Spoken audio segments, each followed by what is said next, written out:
Hello friends, welcome back to my YouTube channel PhD life at IIC. I hope आप सभी लोग अच्छे होंगे। जैसा कि पिछले काफ़ी दिनों से मैंने कोई भी वीडियो नहीं बनाया क्योंकि लॉकडाउन की वजह से मैं अपने होम टाउन चला गया था, आईआईसी में नहीं था। और जब मैं आईआईसी में वापस आया, आई थिंक 25 अगस्त को मैं वापस आया। उसके बाद से मैं सोच रहा था कि अभी मैं वीडियो बनाऊंगा बनाऊंगा, पर ऐसे करते करते टाइम चला गया, पर कभी बना नहीं पाया।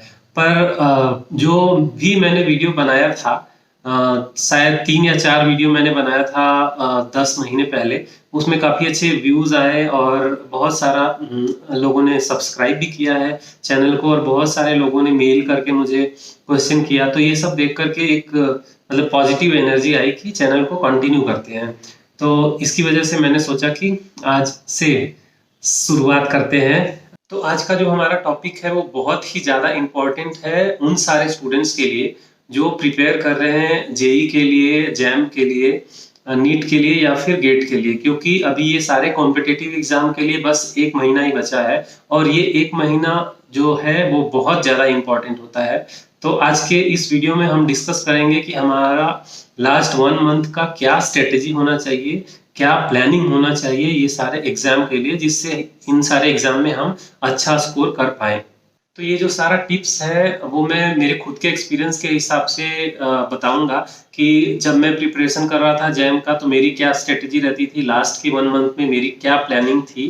तो मैं उसी एक्सपीरियंस के बेसिस पे आपको ये सब बताने जा रहा हूँ। तो जो पहला टिप है वो है रिवीजन।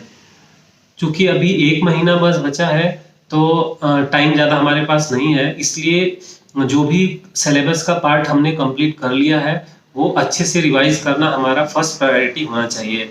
बाकी जो कोर्स का पार्ट हमने कंप्लीट नहीं किया है, जो भी सिलेबस का पार्ट हम कंप्लीट नहीं कर पाए हैं, उसके लिए भी हम दिन में एक टाइम देंगे, पर रिवीजन जो है वो हमारा फर्स्ट प्रायोरिटी होना चाहिए ऐसे सिलेबस के पार्ट्स के लिए जो कि हम अच्छी तरीके से कंप्लीट कर चुके हैं।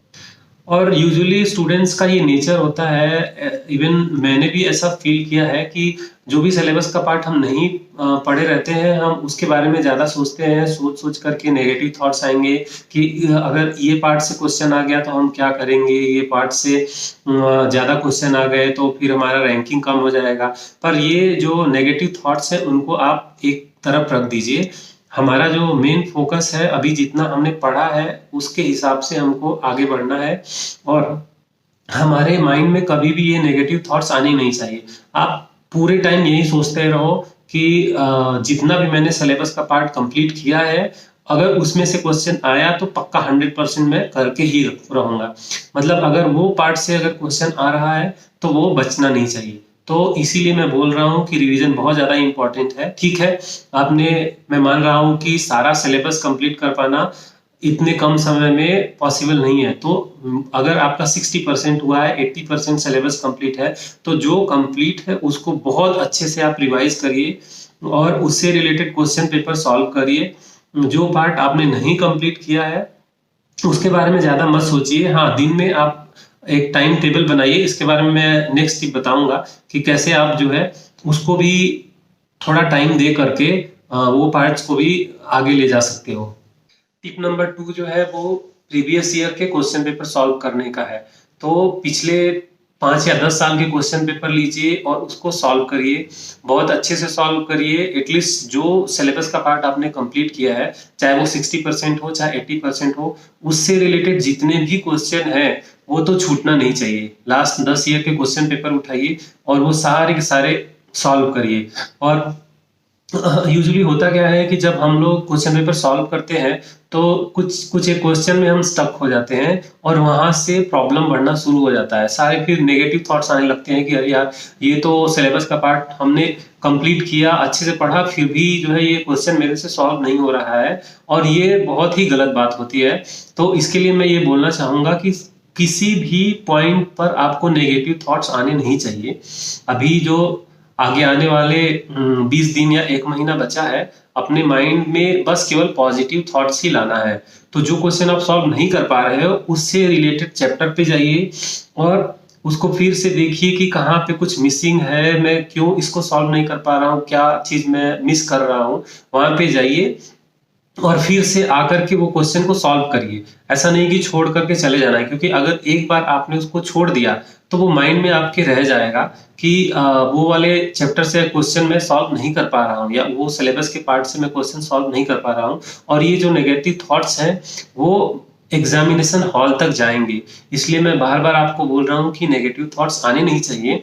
हमारा जो माइंड है इसमें हमको यही लाना है कि मैंने जितना पढ़ा है उतना मोर देन इनफ है, और उससे क्वेश्चन आया तो पक्का 110% मैं सॉल्व कर ही लूंगा। और तीसरा हमारा टिप है टाइम टेबल बनाने का। ये टाइम टेबल लास्ट के 1 महीने में टाइम टेबल बना करके पढ़ना एक बहुत ही अच्छी स्ट्रेटेजी होती है। तो ये जितना भी आपके पास टाइम है, या फिर जितना भी आप टाइम देते हो, लेट्स से कुछ लोग 8 घंटे देते हैं, कुछ लोग 10 घंटे, या कुछ लोग 12 घंटे सेल्फ स्टडी में देते हैं, तो वो टाइम को आप 3 पार्ट में बांट दीजिए। एक पार्ट वो जिसमें हम रिवीजन करेंगे जो भी सिलेबस हम कंप्लीट कर चुके हैं, दूसरे पार्ट में जो भी सिलेबस का पार्ट हम छोड़ चुके हैं उसको पढ़ेंगे, और तीसरा मोस्ट इंपॉर्टेंट है क्वेश्चन पेपर सॉल्व करने का।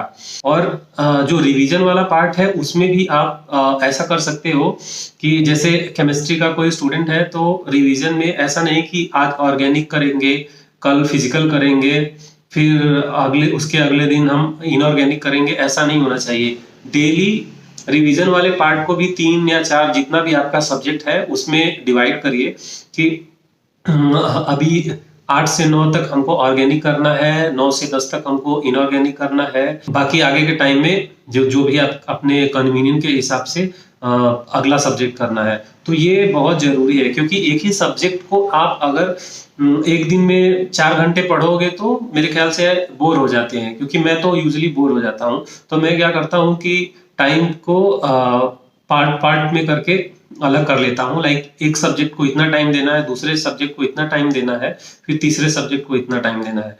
और जो लास्ट टिप है वो तो और भी ज्यादा इम्पोर्टेंट है कि ये जितने भी सोशल मीडिया है, फेसबुक, ट्विटर, इंस्टाग्राम, ये सब से अभी 1 महीने के लिए भाई प्लीज दूर हो जाइए आप लोग, क्योंकि इसमें काफी टाइम वेस्ट होता है।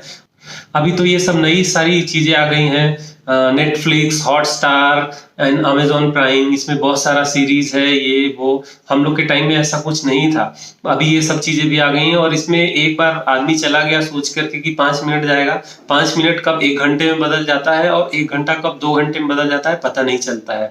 तो अभी ये आने वाला जो आपका 1 महीना है ये बहुत ही ज्यादा इंपॉर्टेंट है आपकी लाइफ के लिए। तो एक बार ध्यान में रख लीजिए कि ये सारी चीजों को आप 1 महीने के लिए भूल जाइए और अच्छे से प्रिपरेशन करिए। और जो लोग आईएससी में आएंगे उनको मेरी तरफ से एक स्पेशल ट्रीट मिलेगा। तो आज की इस वीडियो में इतना ही। मेरी तरफ से बेस्ट विशेष आप सभी को एग्जाम में बहुत अच्छा करो। सारे लोग अपना गोल जो भी है, अपना ड्रीम जो भी है अचीव करिए। गुड लक, मिलते हैं नेक्स्ट वीडियो में।